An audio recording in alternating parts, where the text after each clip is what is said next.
श्राद्ध क्या है? श्राद्ध का अर्थ है श्रद्धा से जो कुछ दिया जाए।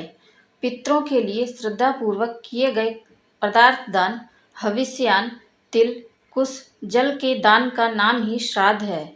श्राद्ध कर्म पितृ ऋण चुकाने का सरल व सहज मार्ग है। पितृपक्ष में श्राद्ध करने से पितृगण वर्ष भर प्रसन्न रहते हैं। श्राद्ध कर्म से व्यक्ति केवल अपने सगे संबंधियों को ही नहीं बल्कि ब्रह्मा से लेकर तृण पर्यंत सभी प्राणियों व जगत को तृप्त करता है। पितरों की पूजा को साक्षात विष्णु पूजा ही माना गया है। श्राद्ध की वस्तुएं पितरों को कैसे मिलती हैं? प्राय कुछ लोग यह शंका करते हैं कि श्राद्ध में समर्पित की गई वस्तुएं पितरों को कैसे मिलती हैं। कर्मों की भिन्नता के कारण मरने के बाद गतियां भी भिन्न भिन्न होती हैं। कोई देवता, कोई पितर, कोई प्रेत, कोई हाथी, कोई चींटी, कोई वृक्ष, कोई तृण बन जाता है। तब मन में यह शंका होती है कि छोटे से पिंड से अलग अलग योनियों में पितरों को तृप्ति कैसे मिलती है। इस शंका का स्कंद पुराण में बहुत सुंदर समाधान मिलता है। एक बार राजा करंधव ने महायोगी महाकाल से पूछा, मनुष्यों द्वारा पितरों के लिए जो तर्पण या पिंड दान किया जाता है तो वह जल पिंड आदि तो यहीं रह जाता है, फिर पितरों के पास वे वस्तुएं कैसे पहुंचती हैं और कैसे पितरों को तृप्ति होती है। भगवान महाकाल ने बताया कि विश्व नियंता ने ऐसी व्यवस्था कर रखी है कि श्राद्ध की सामग्री उनके अनुरूप होकर पितरों के पास पहुंच जाती है। इस व्यवस्था के अधिपति हैं अग्निस्वात आदि।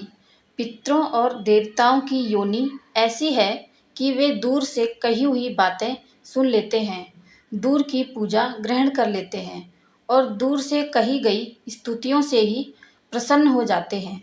वे भूत, भविष्य व वर्तमान सब जानते हैं और सभी जगह पहुंच सकते हैं। 5 तन्मात्राएं मन, बुद्धि, अहंकार और प्रकृति, इन 9 तत्वों से उनका शरीर बना होता है और इसके भीतर 10वें तत्व के रूप में साक्षात भगवान पुरुषोत्तम उसमें निवास करते हैं। इसलिए देवता और पितर गंध व रस तत्व से तृप्त होते हैं, शब्द तत्व से रहते हैं और स्पर्श तत्व को ग्रहण करते हैं। पवित्रता से ही वे प्रसन्न होते हैं और वे वर देते हैं। जैसे मनुष्य का आहार अन्न है, पशुओं का आहार तृण है, वैसे ही पितरों का आहार अन्न का सार तत्व गंध और रस है। अतः वे अन्न व जल का सार तत्व ही ग्रहण करते हैं। शेष जो स्थूल वस्तु है वह यहीं रह जाती है। किस रूप में पहुंचता है पितरों को आहार? नाम व गोत्र के उच्चारण के साथ जो अन्न जल आदि पितरों को दिया जाता है, विशेष देव एवं अग्निस्वात दिव्य पितर हव्य कव्य को पितरों तक पहुंचा देते हैं। यदि पितर देव योनि को प्राप्त हुए हैं तो यहाँ दिया गया अन्न उन्हें अमृत होकर प्राप्त होता है। यदि गंधर्व बन गए हैं तो वह अन्न उन्हें भोगों के रूप में प्राप्त होता है। यदि पशु योनि में हैं तो वह अन्न तृण के रूप में प्राप्त होता है।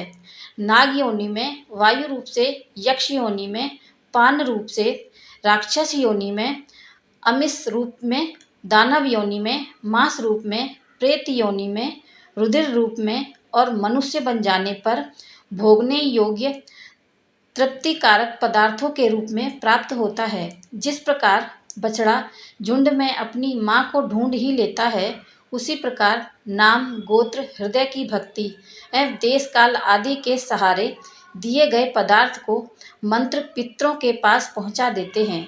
जीव चाहे सैकड़ों योनियों को भी पार क्यों न कर गया हो, तृप्ति तो उसके पास पहुंच ही जाती है। श्री राम द्वारा श्राद्ध में आमंत्रित ब्राह्मणों में सीता जी ने किए राजा दशरथ व पितरों के दर्शन। श्राद्ध में आमंत्रित ब्राह्मण पितरों के प्रतिनिधि रूप में होते हैं। एक बार पुष्कर में श्री राम जी अपने पिता दशरथ जी का श्राद्ध कर रहे थे। राम जी जब ब्राह्मणों को भोजन कराने लगे तो सीता वृक्ष की ओट में खड़ी हो गई। ब्राह्मण भोजन के बाद राम जी ने जब सीता जी से इसका कारण पूछा तो वे बोली, मैंने जो आश्चर्य देखा उसे आपको बताती हूँ। आपने जब नाम गोत्र का उच्चारण कर अपने पिता दादा आदि का आवाहन किया तो वे यहाँ ब्राह्मणों के शरीर में छाया रूप में सटकर उपस्थित थे। ब्राह्मणों के शरीर में मुझे अपने ससुर आदि पितृगण दिखाई दिए। फिर भला मैं मर्यादा का उल्लंघन कर वहाँ कैसे खड़ी रहती, इसलिए मैं ओट में हो गई।